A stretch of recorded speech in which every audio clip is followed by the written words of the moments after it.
2025 వచ్చేసింది. జనవరి నుంచి మార్చి దాకా ప్యూర్ హిట్ అయిన మూవీస్ ఏంటో మీకు తెలుసా?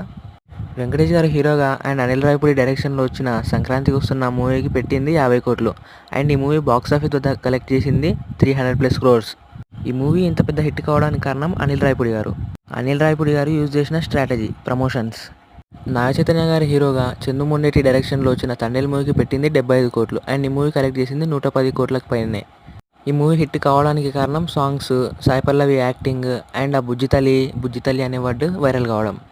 బాలకృష్ణ గారి హీరోగా బాబీ కొలి డైరెక్షన్లో వచ్చిన మూవీ డాకు మహారాజ్. ఈ మూవీకి పెట్టింది 100 కోట్లు. అండ్ ఈ మూవీ దగ్గరగా 140 కోట్లు అయితే కలెక్ట్ చేసింది. ఈ మూవీ హిట్ కావడానికి కారణం బాలకృష్ణ గారి యాక్టింగ్, తమనిచ్చిన బీజిఎం థియేటర్లో ఎక్స్పీరియన్స్ చేయాల్సిందే అంతే. వాల్ పోస్టర్ సినిమా బ్యానర్లో వచ్చిన మూవీ కోర్ట్. ఈ మూవీలో ప్రియదర్శి, హర్ష్ రోషన్ మెయిన్ లీడ్గా అండ్ మూవీని డైరెక్ట్ చేసింది రామ్ జగదీష్. ఈ మూవీకి పెట్టింది 8 కోట్లు.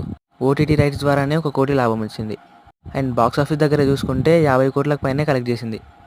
ఈ మూవీ హిట్ కావడానికి కారణం ఒక రీజన్ నాని. అండ్ మార్చ్లో రిలీజ్ అయిన మూవీ మ్యాడ్ స్క్వేర్.